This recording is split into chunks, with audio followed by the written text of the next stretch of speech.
Hey everybody, I'm going out to a lake this afternoon that I haven't been to in a while. I think I've only ever been there once, and I thought it might be helpful to make a video on how I'm going to approach that lake. And at the end of the day, it's this simple. I want to take lures that are versatile because I don't know if I'm going to run into grass, open water, what kind of structure there's going to be, how deep the water is.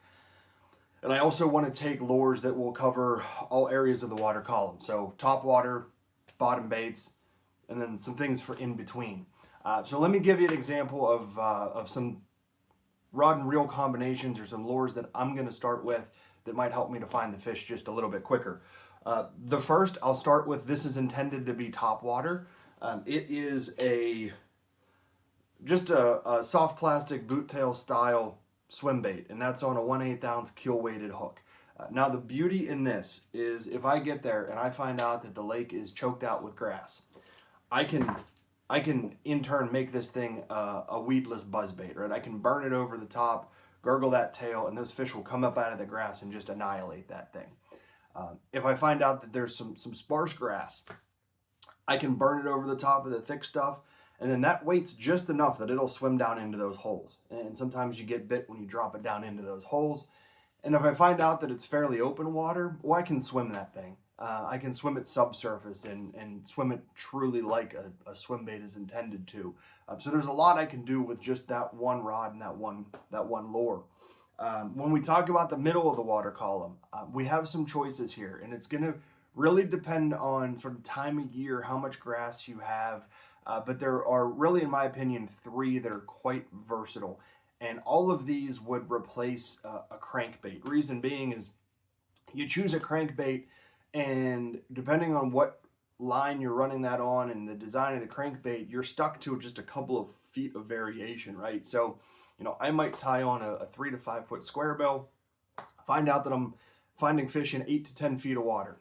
That is a tough scenario. Likewise, if I tie on something for 10 to 12 feet and I find out that they're up dirt shallow, well, what do I do now, right?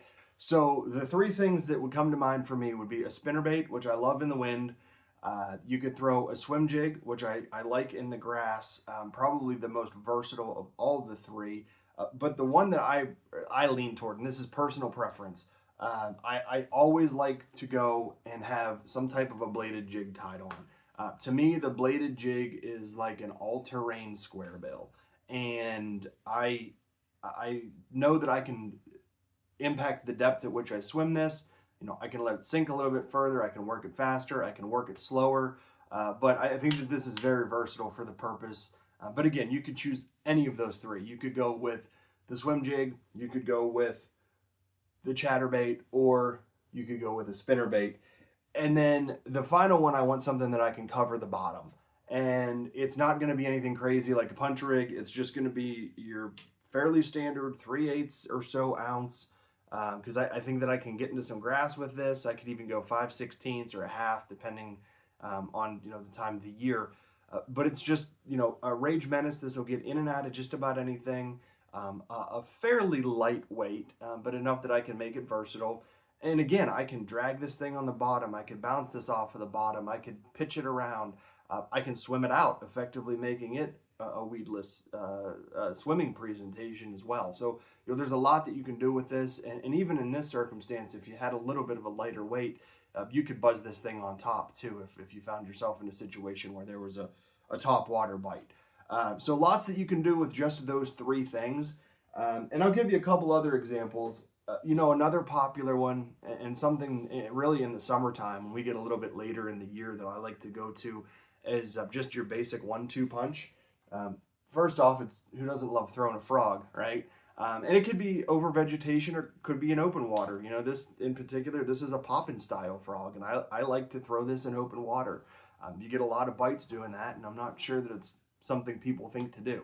A lot of the times you think about throwing a frog, you're looking for the nastiest, sloppiest stuff you can find. That doesn't have to be the case. But I also have traditional hollow body frogs too that I can throw over that slop.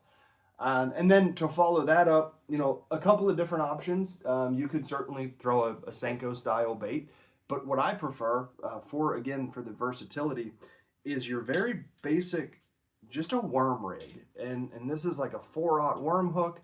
I've got I don't even know what that is, probably a 3/16 ounce weight on there. You could throw an 8, 3/16 up to about a quarter, just don't get the right action. But if you throw something like a swimming worm, like a Zoom Speed worm or a Gambler Burner worm, throw that on this setup. You can buzz that thing on top. You can swim it through just about anything without getting hung up, and you could drag it on the bottom, or you could dead stick it even, and you'll find ways to get bit. So it's a super versatile lure at covering all three levels of that water column. And then, of course, I've got to throw something in there for those folks who like spinning reels. And admittedly, I haven't left the house in the last 2 months without a wacky rig. It just gets bit. Now, sometimes there are situations where it's not the most efficient lure to throw. You could always Texas rig this and make it just as weedless, but a little bit of a different presentation. That being said, if you find out that they're not on the bottom, but they're 3, 4, 5, 6 feet up, whatever it might be, you could go ahead and you could rig this up with a drop shot, and you could effectively fish for them that way too. There's a lot of different ways that you can, I think, figure lakes out, or at least begin to figure out how to approach them without taking 7, 8, 9, 10, 12 rods, however many it might be. I don't like to tie too many knots, so I am going to leave with all of those things. But the beauty of this is you can make it as simple or as complex as you want it to be. But I hope there was something in there that was helpful. And hey, we'll talk to you soon. Thanks.